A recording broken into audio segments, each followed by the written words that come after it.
As mortes de Bruno Pereira e Dom Phillips silenciaram vozes que denunciavam a captura da Amazônia por criminosos ambientais. Mas o Vale do Javari, onde eles desapareceram, está longe de ser a única área conflagrada no bioma. Nos últimos anos, atividades econômicas desenvolvidas ilegalmente em áreas protegidas se conectaram com o narcotráfico, o garimpo, a caça e a pesca ilegais, a grilagem e a extração irregular de madeira se tornaram opções rentáveis e seguras para facções que atuam no comércio e transporte de drogas pela fronteira. E quando eu falo crime organizado, eu não posso mais falar crime organizado apenas relacionado ao tráfico de drogas, mas o crime organizado é relacionado também ao contrabando de madeira, ao contrabando de minério, a essa pesca de forma predatória e ilegal que ocorre e que envolve toda uma organização e uma estrutura organizacional que dê condições para que isso funcione. E, por fim, é uma região de muita vulnerabilidade social, com muita pobreza.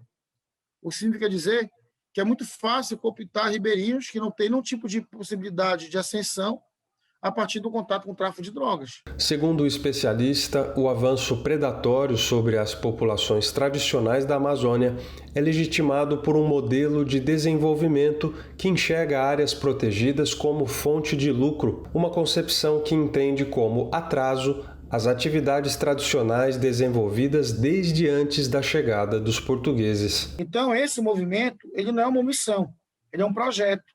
É um projeto, inclusive, diria para ti, necropolítico, de uma política de morte, não só dos povos tradicionais, dos povos da floresta, mas também da própria floresta.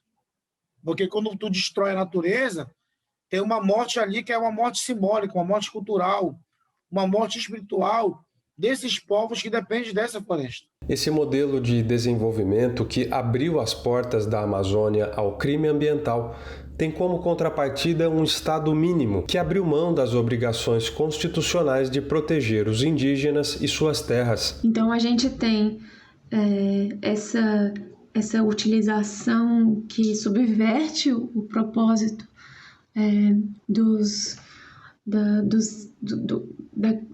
de estruturas montadas para o atendimento das populações.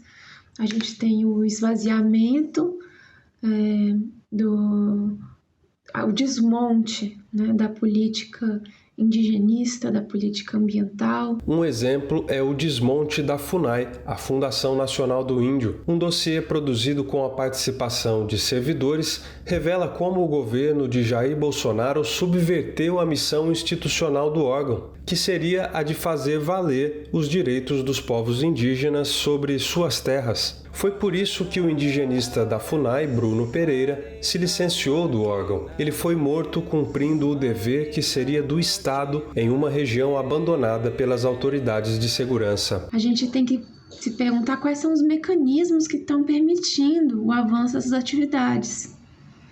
E aí a gente fala tanto da morosidade do Estado em responder, como das escolhas políticas de não atender determinadas denúncias, como das escolhas políticas de criar entraves para que a fiscalização ocorra como deveria, como da atuação de pessoas ocupando cargos em posições de responder a esse problema e, na verdade, acabam promovendo, ajudando a promover os atos ilícitos. Então, essas são algumas das perguntas que a gente deve se fazer, ao invés de ficar apenas repetindo que determinada região é uma terra sem lei.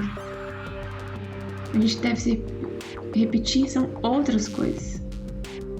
A gente deve repetir as perguntas incômodas